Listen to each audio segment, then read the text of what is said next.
Hello, listeners. Today is a bit special personally because I get to catch up with a very dear friend who I've known for most of my life.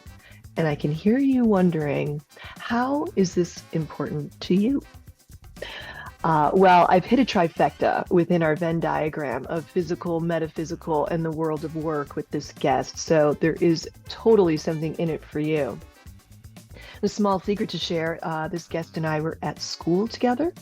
Though he is a full year older than I, serving alongside one another in the school newspaper, he for sports, I for features.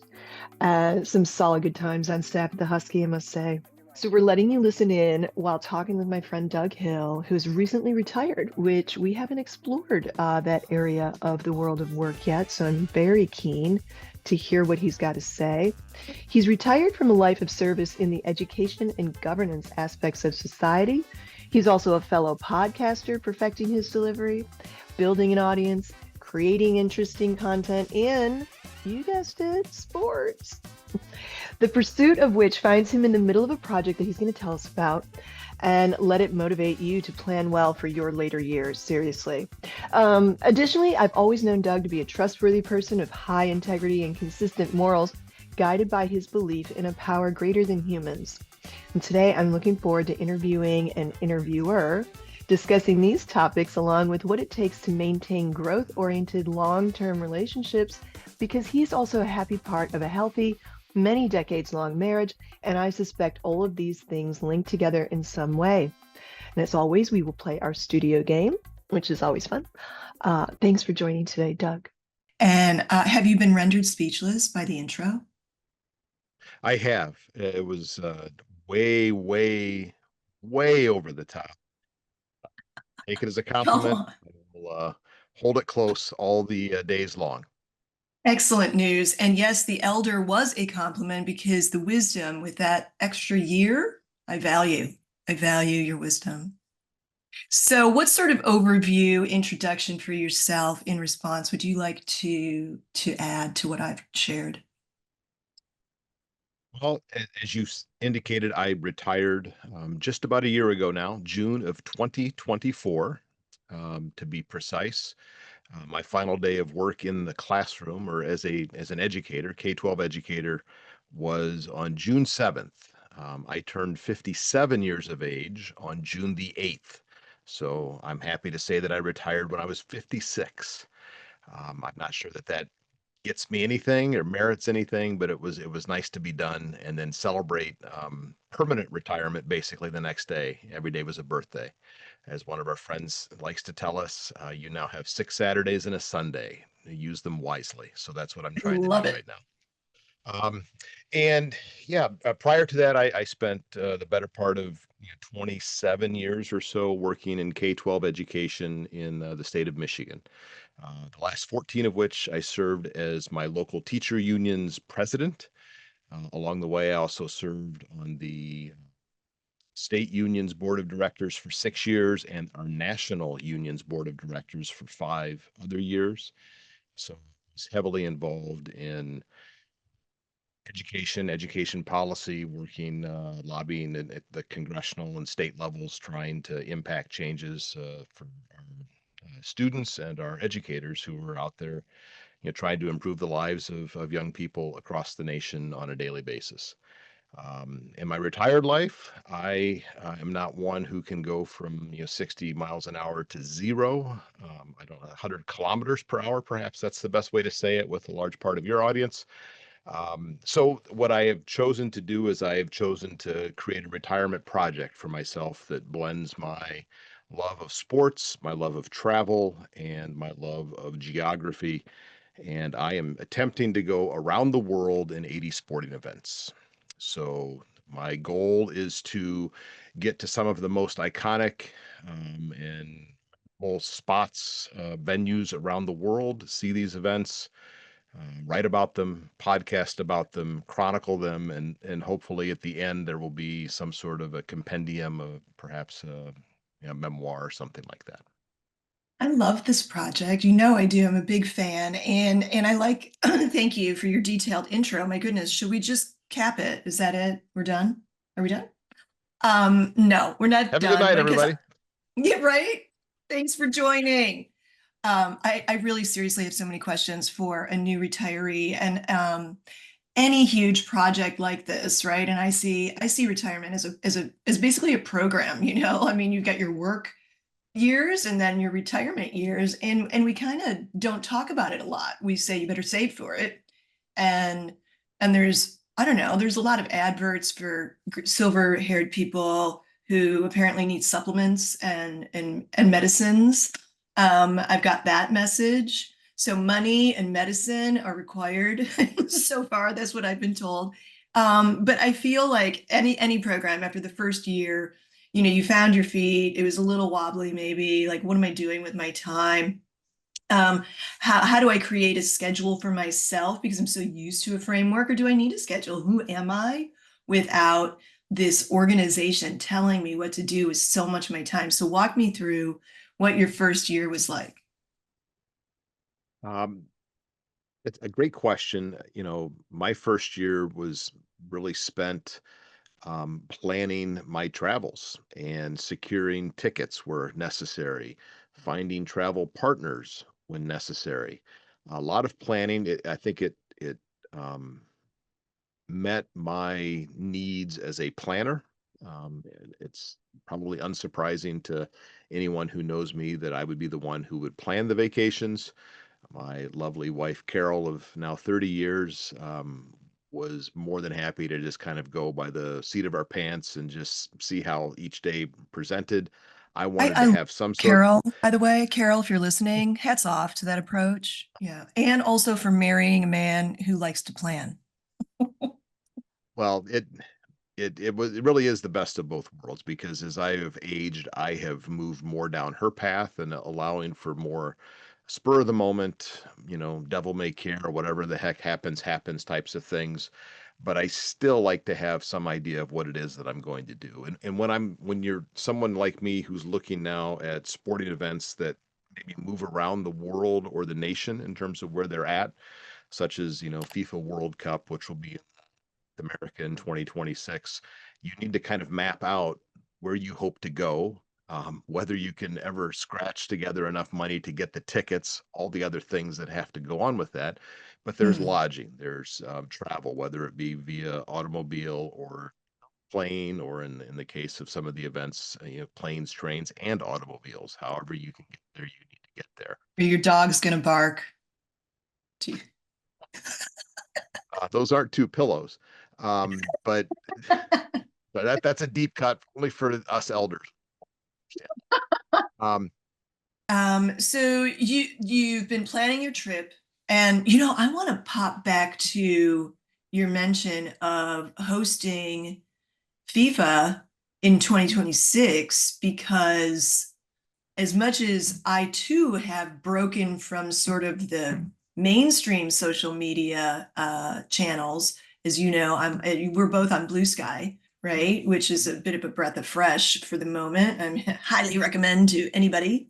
Um, but you know what I'm noticing is, gosh, is FIFA actually going to go through with that plan, given the unrest in the U.S., the challenges with the flights over the US lately? There's been a lot of crashing. Um, so, and you know, and with the what's the heightened awareness of people's statuses and things like that. I mean, do people feel comfortable coming? Is there any scuttlebutt about FIFA making other arrangements? I've heard nothing about that. It would Yeah. surprise me that they would be able to pivot this late in the game. They have the Club World Cup is going on here in the States this summer. So I think they're beta testing in large part some of the venues and the sites and how the travel will go. I do know that there is a bit of an uproar over the dynamic ticket pricing that will be in effect. So those folks who are traveling in may be confronted with ticket prices that they have not seen heretofore. Taylor Swift level, or what are we talking?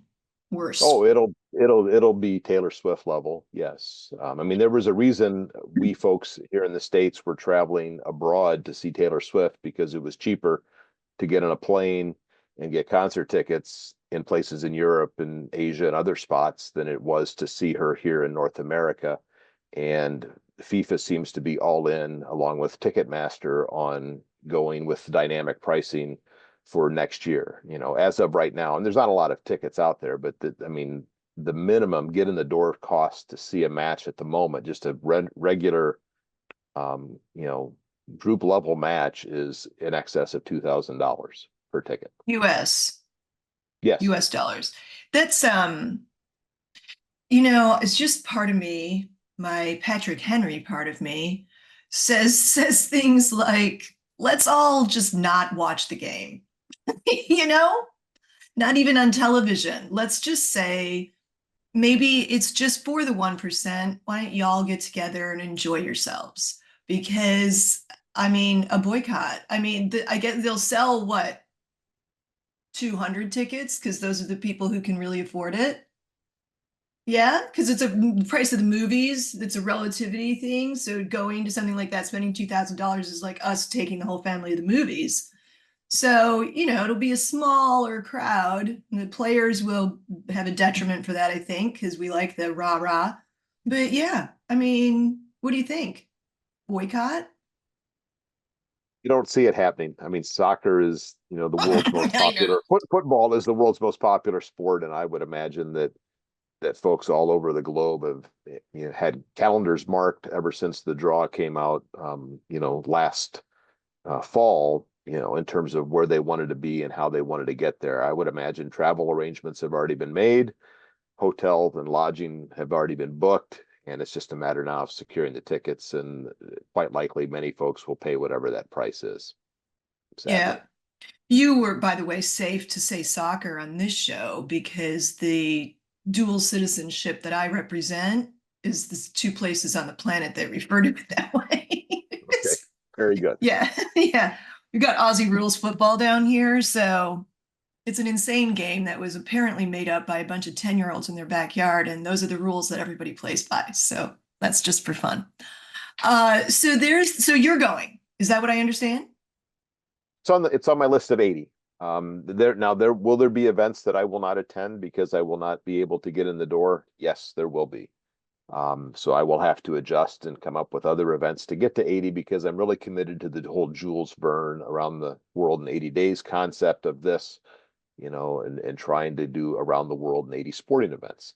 I had to take a pass on the college football championship game this past January because the price just never came down. It was way, way too rich for my blood, and I was not going to do that.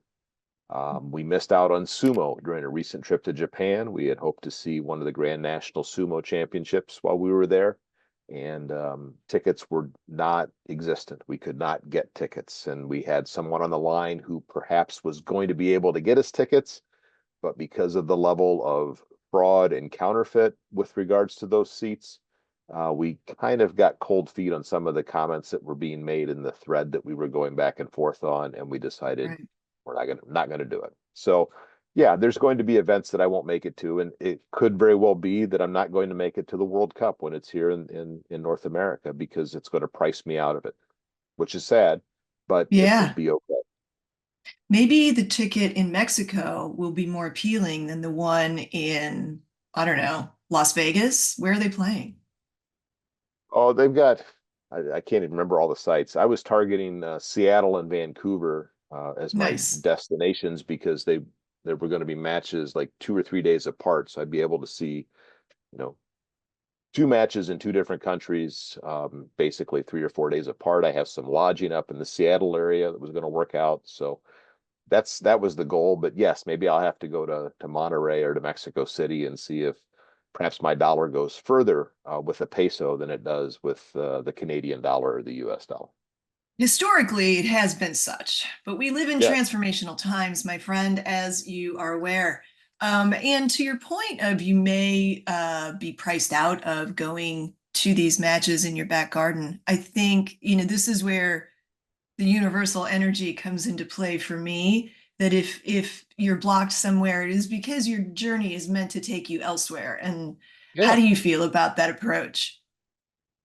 Oh, I was fortunate to have a, a reporter from the Free Press did a story on me back in the fall, and he asked a question, or more of a statement that he'd made, that he seemed to get the idea that for me it was less about the end destination and more about the planning and trying to piece the puzzle together to get to the 80, because I also have a time element to this. I want to do it, by the time I Oh, turn 60.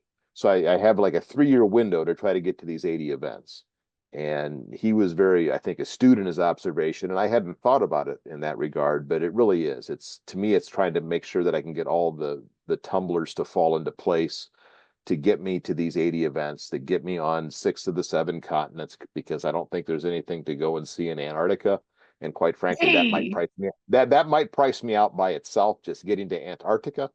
Um, so so for me, it's about the chase. It's about trying to figure out how to get to 80 different events. And maybe instead of sumo, it becomes tractor pulling, or maybe instead of, the World Cup, it becomes pond hockey in Minnesota or something like that. I mean, there are any number of events that I can go and see that I think represent the best and the most interesting that the world has to offer.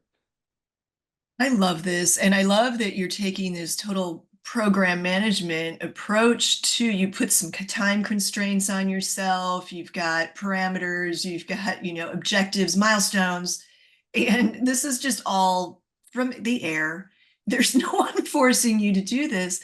This is what you've No, decided. And there you had a little training wheel project that I was fortunate to participate in, which was, what was that? Restaurants aligned to the ABCs. Is that what we did as a trainer for this one? it really was a bit of a training. It was trying to get me and my writing skills back up to speed. It's been a while since I was a journalist. So I was trying to build my writing stamina a bit and be creative and work on my photography skills and everything else. It was Dining Detroit A to Z was what it was called. And I basically got out, my map and drew a circle 45 miles around my home where I live, and any restaurants that fell within that circle would be fair game for me to go and dine at. And the goal was, because there are, in fact, 52 weeks in a year, and half of 52 is 26. And in our alphabet, there are 26 letters. So that was a different restaurant every other week that I would go to. I started with A, went through Z. And then, just for fun, because so many people offered up lovely restaurants in Ann Arbor, I decided to go and do double A as the end. And Uh, double A happened, early in January. We went for a weekend, my wife and I, and basically did a progressive eat through Ann Arbor. I think we probably went to 7 or 8 different restaurants. Nice, nice effort. And this is so different to my approach to life. It's just fascinating to me. I try to break out of the spreadsheet and the grid whenever possible. My challenge in the corporate world was that my reporting was, late all the time. And what's your logic here? Oh, it'll come clear. Just bear with me. And so you're very different. And I mean, that maybe is relevant to you were drawn to sports writing, and I was doing Mhm. features. So that's been for a long time, our brains functioning this way. And so Carol's not part of the planning, she's part of the going, right? She goes. She does help on some of the back end stuff.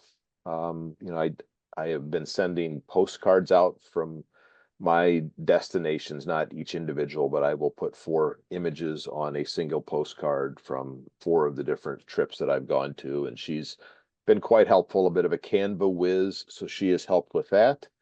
So there, Oh, for some of my supporters that are out there, they get lovely postcards with personal notes from me, which I've always been a big personal note fan. So it melds into a couple of those. So yes, Carol does provide some assistance, but she's more of a goer. She's not gone on many to speak of. I think to the moment only 2. A lot have been spent with my father. One of the, maybe a bit of a tangent that we weren't intending to go down, but one of the primary reasons for this, the time bound element of this and the desire to start it up as soon as I retired, is that lost my mom a couple of years ago. So my father lives about 3.5 hours away and is now by himself, Mm. still in fairly decent health. And this is an opportunity now for us to go and do some of the things that perhaps he would like to see and do under the cloak of me going and accomplishing these 80 events. So it's been some wonderful bonding time for he and I. Lots of time in cars together to talk and reflect and travel. But we've gotten him to see some places that he has long since wanted to see, and they happen to just be items that are on my list of places to get to as well. I really love that. And I'm sorry to hear, of course, about your mom's passing. And the flip side of having such a beautiful long-term relationship is that you feel amputated in some way, I would expect, and I can only expect because I don't have the skill that you do. But I'm really pleased to hear that your program, your project, your thing is bringing you closer to your father and also helping him over this strange time for him. How is he? Maybe is there a tip that you'd have for someone who might be experiencing something similar? What have you noticed? Oh, you know, for him, he basically was a workaholic most of his life. Hmm. Spent a lot of time working, and then after retirement, and after they retired to, our original hometown in Indiana, they moved back there in 2018. He became the primary caregiver for my mom, so that became his work. So for him, he didn't really have expansive friendship circles. He didn't have a lot of outside interest beyond golf, which was his biggie. But that has slowed down some as he's gotten a little bit older, not quite as prevalent in his life anymore.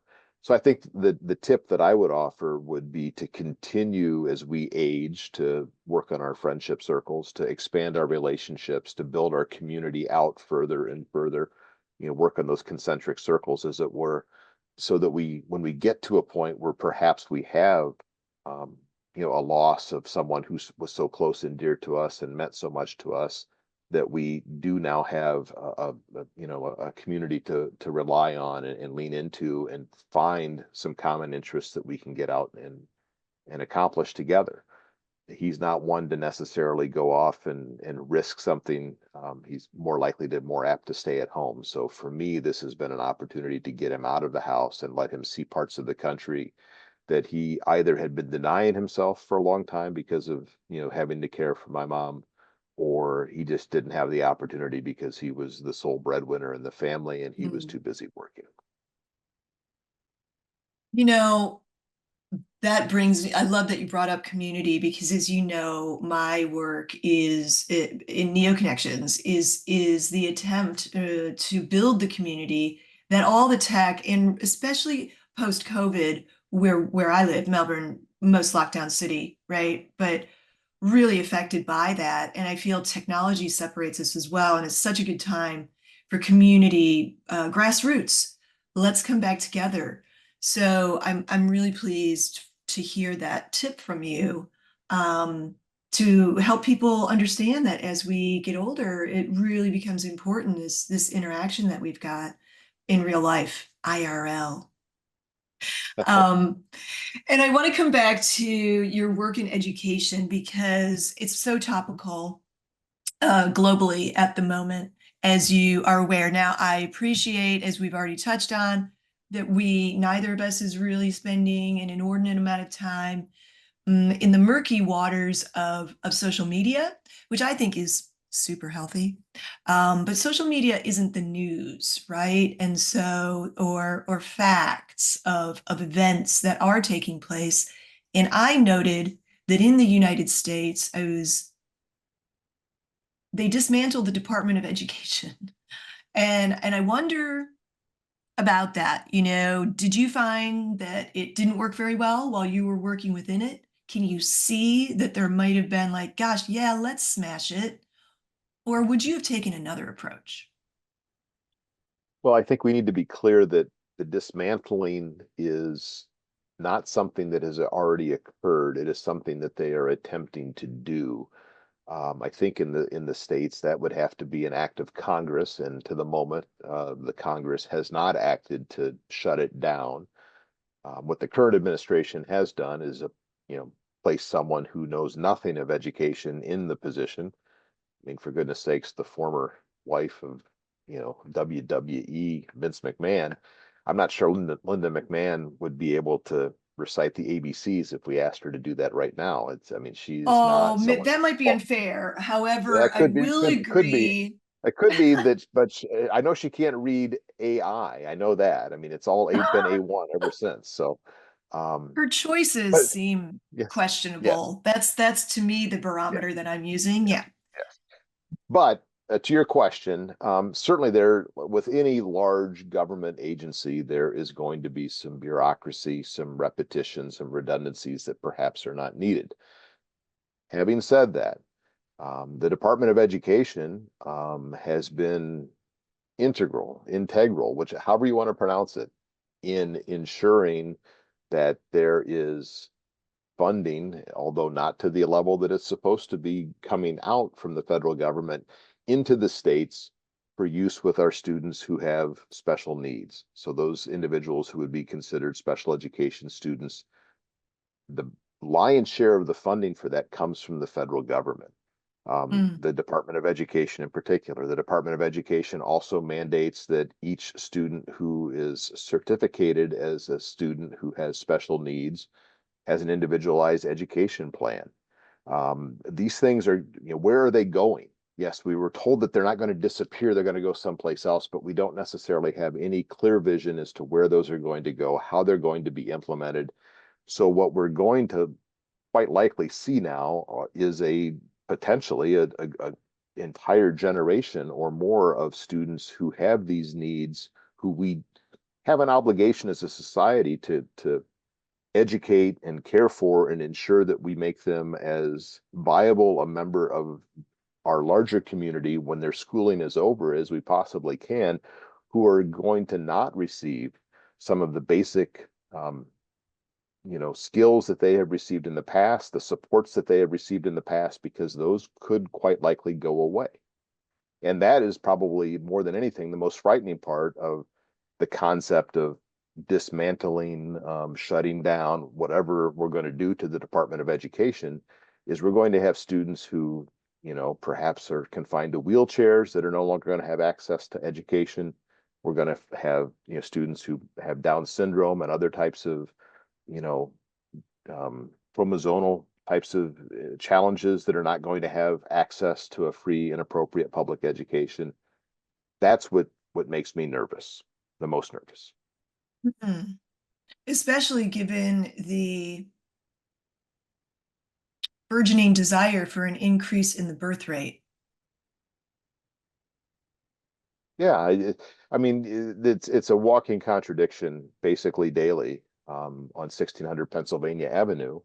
And, as I shared with you offline, I am choosing to take in as little of that as I possibly can right now for my own well-being.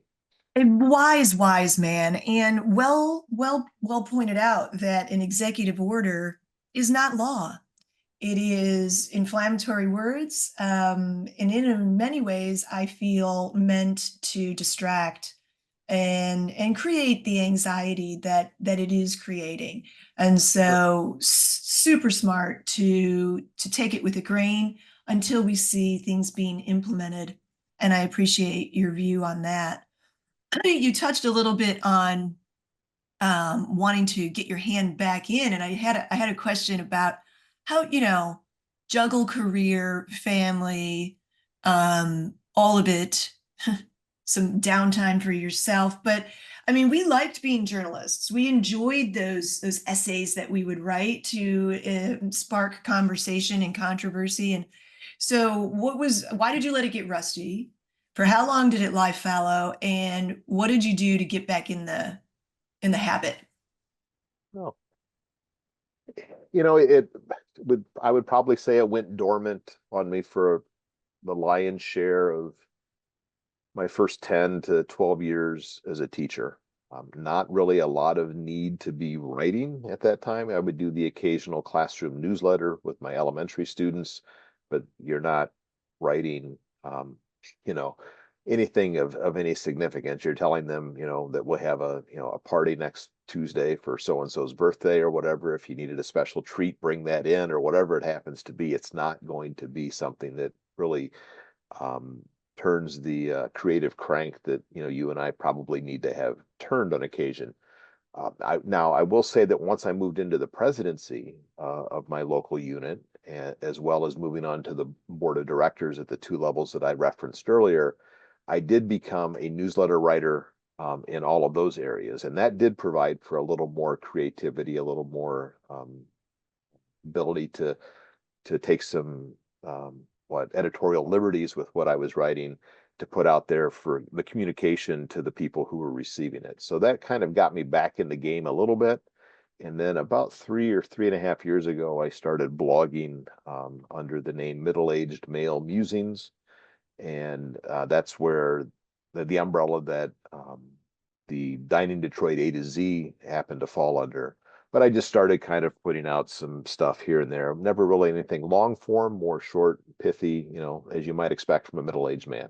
And do you do that on a daily to keep, because I'm familiar of The Artist's Way by Julia Cameron, and she's a strong proponent for the morning pages by hand, darn it, which I'm such a fan of my keyboard, Julia, that that I tend to do it that way.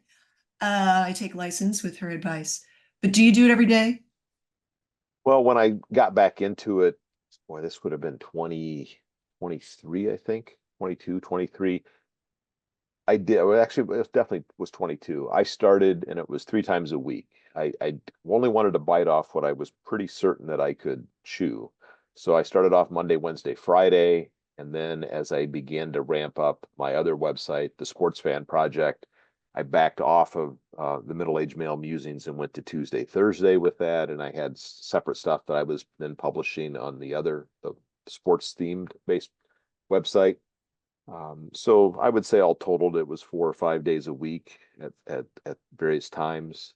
The Middle-Aged Male Musings has kind of taken a backseat as I really, tried to focus all of my energies on the retirement project now.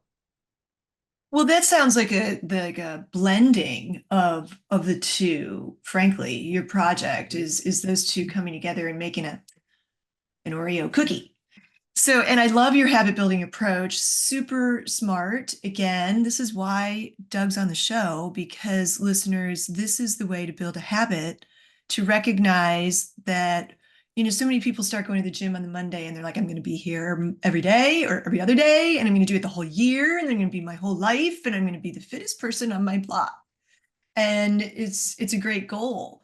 However, if you've been sort of couch surfing for a little while and you're just back to the gym, you don't want to kill your enthusiasm like by overwatering, basically your little seedling. So I like that you started a couple days, like 20 minutes. Is that about right? Some days it would be 15 or 20 minutes. Other days it maybe was a full hour. It depends on, what I was hoping to write about, how much. Again, I've always been a big fan of the research and trying to have as many links and everything into my writing as I possibly can. So invariably I would go down a rabbit hole here or there, into the depths of, Google searches or what have you to find, you know, rare or, idiotic links to different things that I maybe was referencing and include those in my posts. So it would depend on how much of that was involved, but some days it would be 15 or 20 minutes. Other days it was closer to an hour. And it was always, I felt, time well spent, and it allowed me to just kind of become one with my computer and do some writing. But there's something to be said for the fact that you're a living example of living by your passions and giving back to the community as an approach, and it's going really well. Would you agree with that? I guess your definition of well is probably it's probably subjective in that, or would be objective, I suppose, in this instance. But I think certainly it's going well, and I'm enjoying what I'm doing. Our it was really our financial advisor who talked to both Carol and I a couple of years ago when we first started talking about possibly retiring, and he was the one who essentially challenged us to come to him with what we wanted to do in our retired lives. Yeah. Because his clients who don't succeed in retirement are the ones that don't have a plan. And I said, okay, how big can I dream? And he said, as big as you want. And it might have even been an expletive in there. I can't recall. Although I doubt Joe would have given me an expletive, but I can put one in. You know, Sounds like a good editorial. opportunity for Yeah, one. yeah, exactly. Yeah. Yeah. Should we brainstorm? Um, No. Okay. so I went for it, and I presented him with, a pretty significant list of things that I wanted to do. And then he challenged me to come up with a budget. And it wasn't just a big number, it was actually each event that I was going to go to, about how much was that going to cost? Oh, this What is did right I up your what did, alley. what did I estimate? So I immediately began, not immediately, my wife was stricken with COVID, sadly, and I had 7 days of in isolation in the basement while she was isolating upstairs. And it's amazing how many different places you can go to on the web to find costs of travel and everything else over a 5 to 7 day period of time. And by the time she was healthy and I was welcome back to the bedroom, I had a budget for basically 85 or 90 events to present to Joe. And See, whether COVID's he not thought, all bad. yeah, whether he thought it was going to happen or not, I'm not sure. But when he just basically smiled, and it was almost like you were in an improv, and he said yes, and it was never a no, but or any. It was always okay. Well, this is how we're going to do it.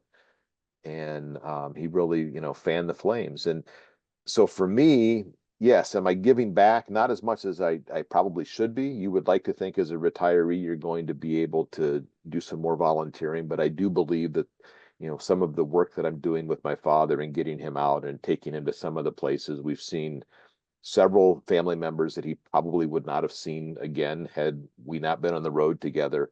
We have seen, childhood friends of mine who lived on the same street that we lived in St. Clair Shores back in Michigan when you and I were both, strolling the halls of Lakeview High School. Oh So we dear, were able all to of get it. these like Yes, identifiers in one yes, sentence. What are exactly. you No, doing, Doug? boom, boom, boom. You're totally outed now. But we were able to get him to see these people in these places, and I think from my perspective, I am doing some good there. I don't always think of it that way, but I know that Carol always has told me that it's go. You're spending time with your dad. You're never going to get this back. He's in his 80s now. You do it while you can. So we're trying to get him out to see and do as much of this country as he possibly can. So I suppose that's my way of giving back. Well, that's fantastic. And when I said that though, I meant the way you've lived your whole life, not just right now. Your work was led, driven by your passions about Yep. education and for all, and doing the fight, trying to save for this great retirement on an educator's salary in the US is no easy feat. And so if that's the way, that's the reason for your rejoinder on the word success. um, I don't define success the way Elon Musk does, Oh, or followers of his, because that's just luck, I think, or narcissism, So you're just being the hog, and it's a product of the game of Monopoly, which is a horrible game. I can't stand that game. Just a little bit of a digression here. I was playing that with my daughter, who was 12 at the time, and we were having a good time, but she was losing. Okay. Now, I've always been a very, very skilled Monopoly player, and without trying, I would routinely win.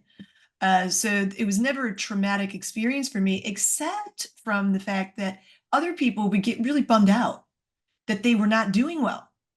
And this is the game, this is the family time that we're putting together, and look what it's yielded is this mindset of mine, at the expense and gleeful expense of other people. Like, yes, I've vanquished everyone and I own it all. And now these people that grew up with this game are leading the world, and we're in trouble. What do you think? Well, I, perhaps better them than fans of Clue, I suppose. I mean, we got a bunch of murderers running around, right? I don't, I maybe Well, the best one would be a bunch of Yahtzee people. Maybe that'd be better. I don't know, but I yes, like Yahtzee. I hear what you're saying, and yes, Monopoly not the game that we perhaps would like it to be. No, it's not good. It's not building good thoughts. Anyway, like I said, I digress. So, and we've been having such a good conversation. It's completely separate to the flow that I had thought we might have. Um, and you brought up the lovely Mrs. Carol Hill, who brings you back down to reality about where you are providing value. And yeah, you don't need to volunteer because you are doing what needs to be done with your dad and what you want to be doing with your dad, and that's amazing. So you said that you've been in this love affair with Carol for 30 years. We've been Remarkable. married for 30. Yeah, yeah. And how many beings have you produced with this union? I've never heard my children referred to as beans before, but we have two children. We have an adult daughter who is 28 and a half, and we have an adult son who will be 24, probably about the time that this show airs. Exciting. And I mean, that's great. And I know that they're doing really well and you're super proud of your children. I'm really more focused on this relationship with Carol because it's rare these days, I think, that we hear people going the distance with one another. And Mhm. oftentimes, even when they are going the distance, they don't seem very happy about it. It's not really a shining like beacon that anybody wants to reach for often when you meet people who've been married for a long time, and that is not the case with the Hills.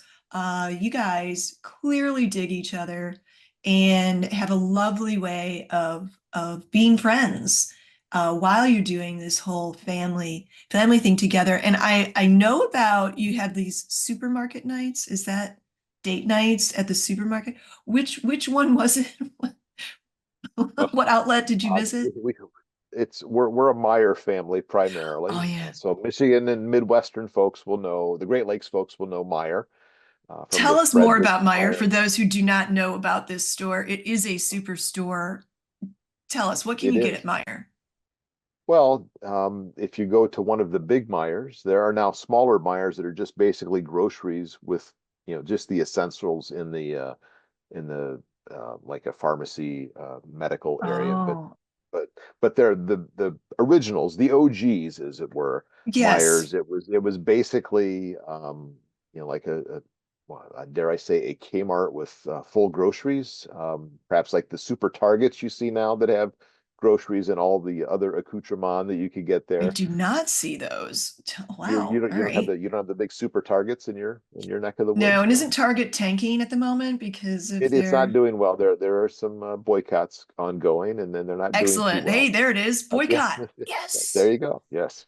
Um, but at Meyer you can get a quart of oil for your car, and you can get a quart of oil for your fryer at the same time if you wanted to. Oh, like you You know could get what? a You just wrote some advertising for them. There you go. Yes. Should we alert the media? Okay. We should. You can get your swimming suits. You can get all of your, holiday barbecue needs as well. Your buns, And your you franks, the washing all the stuff. machine. Yes, you can wash the clothes, and everything is available under one roof at a Meijer. And it's been for how long? It was like that, like when we were, I on the Husky, Yeah, right? I do not have the history of Meijer. I can look it up rather quickly if you'd like me to. We can fact No, check in no, real it's time here. fine. Okay. Don't try yourself.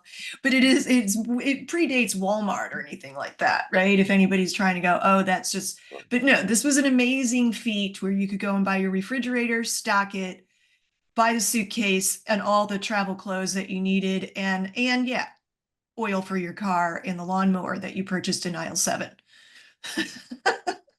Many of that, I don't know that you could buy the refrigerator at Meijer, but you could certainly buy the Oh, things that went in the refrigerator.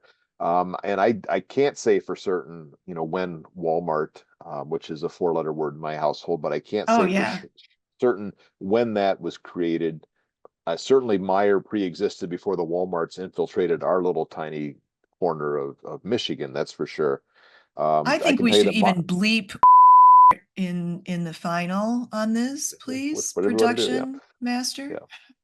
Meyer was founded in 1934. For those of you keeping track at home, Doug Hill, everybody. Thank you. in a place called Walker, Michigan. So there you have it. Oh, wow. I did not even know that. See, look at this. It's a beautiful day. So you guys would take, this is weekly date nights at Meyer. See, now things don't have to be crazy Yeah. to keep it No, together, no, people. it was every 2 weeks because at the time when the kids were younger, we would not shop weekly. We would shop every 2 weeks. And then if we needed something in the in between, we would be driving by other, markets enough that we could get that extra thing that we maybe had forgotten or that we ran out of in the interim.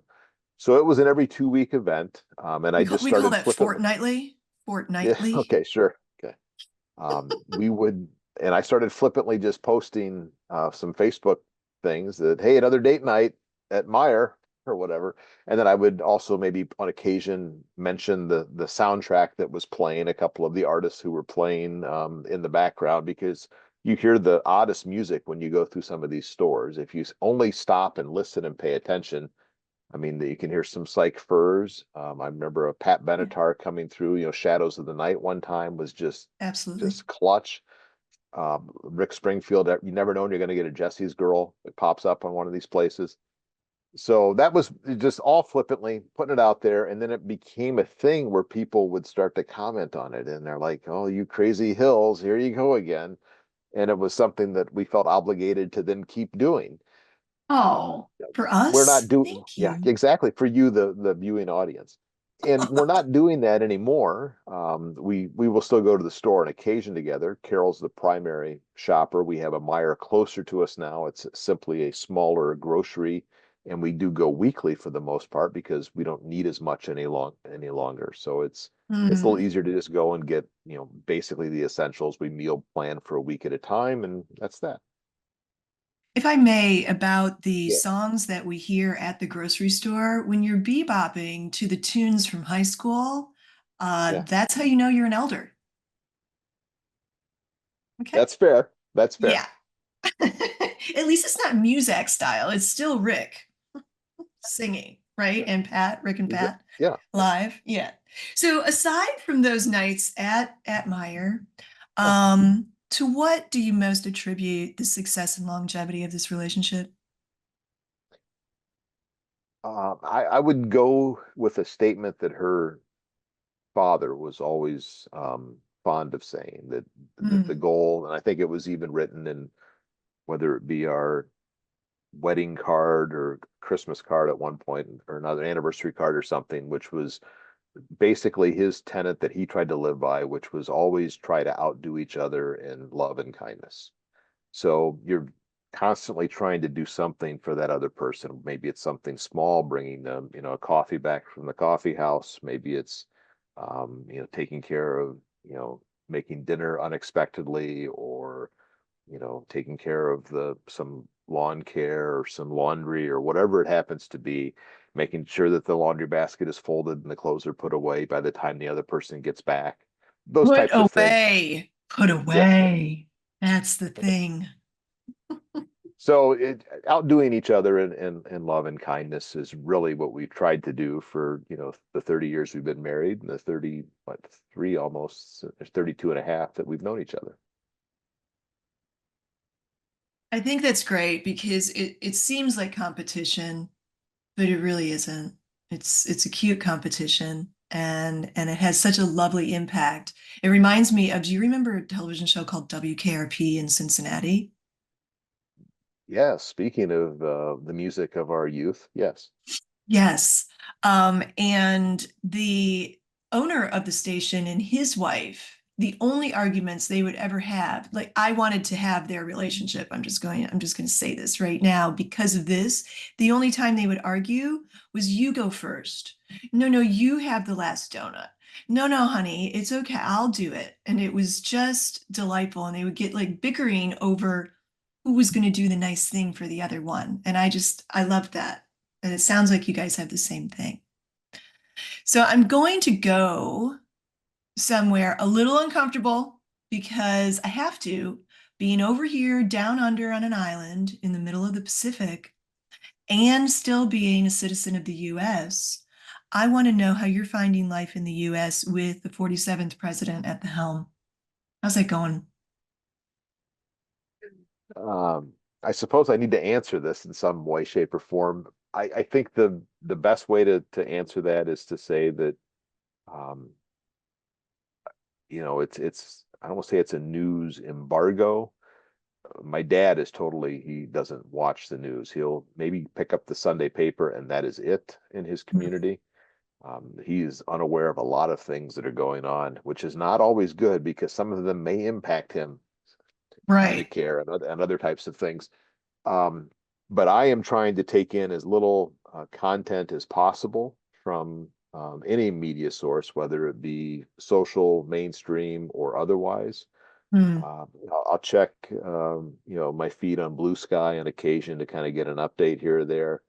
Uh, I will invariably read Heather Cox Richardson to see what she has to say about the previous day because, I respect her, I trust her, and she has a pretty good finger on the pulse of things. But I don't She make that a big, compiles yeah, a lot of yeah, really, really solid information, yeah, gives historical context. The only critique I might have is she's clearly left leaning and yeah. she's not unbiased, which is what we learned in our journalism course. Like reporting is meant to Supposed to be, be yeah, high level. Yeah, yeah. And I will not read her every day either because it's just too much. It's it voluminous is. and it's just a lot.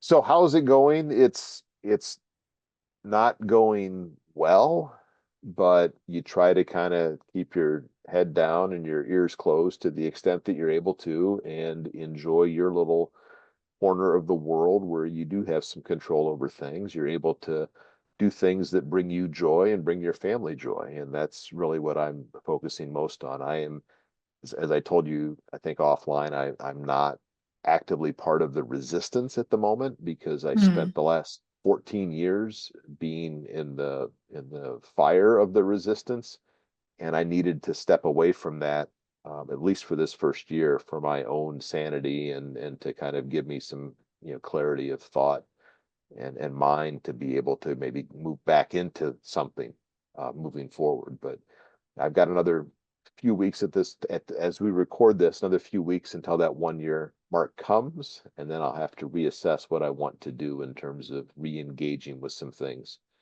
Um, I certainly tried like the Dickens to ensure that we had other people that were elected, um, and that did not go so well.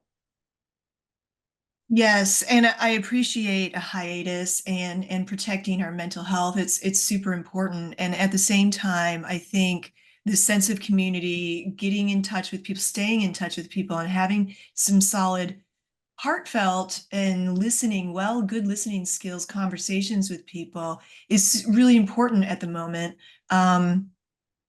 Because we're bringing up terms like the resistance, and gosh, that's new, isn't it? That's so I mean, we talk about the barrage of information and we didn't really touch on your faith. You and I come at our belief in a greater power from different directions. However, I think the basis is pretty much the same, that we live values aligned lives, right? And Mhm. so this barrage of information and the anger and anxiety that's surfacing around you, do you feel that the faith that you've maintained is the stabilizing and grounding piece for you? Is that the main bit? I think it's certainly a bit. I would be disingenuous if I said it was the main bit, but I certainly feel at peace whenever I am able to take some moments to reflect, to meditate, to spend some time in my house of worship. It's always provided some clarity that I needed, but I don't know that I could say that it's the main component of what's maybe keeping me sane, but it certainly It's is part of Meyer. it. Yeah, I Meyer's mean the it's main it's thing. yeah, Meyer is picking up the fried chips or whatever it happens to be is probably the main thing. But no, I think it certainly is a scaffold. It's a little bit of everything. It's reducing the libation intake. It is making Mhm. sure that you find time to exercise. It is finding some time for some meditation. It is doing being purposeful and doing things that bring you joy um, daily that helps, I think, when times get a little tough. And times have been tough for, I don't know, going on 5 months now. Yeah. And maybe even longer if you want to go back to the entire election season that we had, that I'm not sure that the rest of the free world gets to enjoy quite like we do here in the States. Now, 2016, you could even go all the way back to Yeah. 2016 if you wanted to. So it's like 9 years. You know what, though? This is a good spot. Okay, Mhm. so Doug has almost completed year one of retirement and seeks out ways to engage that bring joy into his life and others. And this is a fantastic approach. But at the same time, I need to play our parlor game, which Okay. is what is your first world problem currently, Doug? What is your current My first world problem? Probably shouldn't say the connectivity on the Zoom call, should I? That'd be some low-hanging fruit there. Doug Um, and I have the same first world problem at the moment. um, my first world problem. Um, oh, that's a just a splendid question, and one that I probably don't think nearly enough about. Um, I yeah, the most recent season of Welcome to Wrexham just came out. I'm not sure you're familiar with that show, but it's about Ryan Reynolds and Rob McElhenney's soccer club from Wrexham, Wales that they purchased. It's a little documentary or a reality type of a thing. Season 4 just dropped late last week, and only the first 2 episodes are out. And I'm trying to find time in my day to get through those 2 episodes that I was away from because I was on traveling to Asia, as well as the next episode that comes out tomorrow. So I'm going to have 3 episodes I got to squeeze in so I can be back on track to get them in real time as they're released. And that's a kind of a weak, some weak sauce in terms of a first world problem. But that is in fact a first world problem that I have now, is finding appropriate time to do the TV viewing, juggling all the other things that I have going on. That is a really fine commentary on how retirement is going for you. That you don't have enough time to watch television. I think it's great. Oh, yes, exactly. So, I mean, to me, it sounds like the title for this episode needs to be How a values aligned life leads to success. What do you think? This is your show. You can write the title, whatever you want to say. How a values aligned life leads to success. That's There you that's our go. that's our show. I really I thank you for your time and for struggling through the tech difficulties for me. And I have so much faith in my producer that this is going to be a Yeah. great episode for our listeners.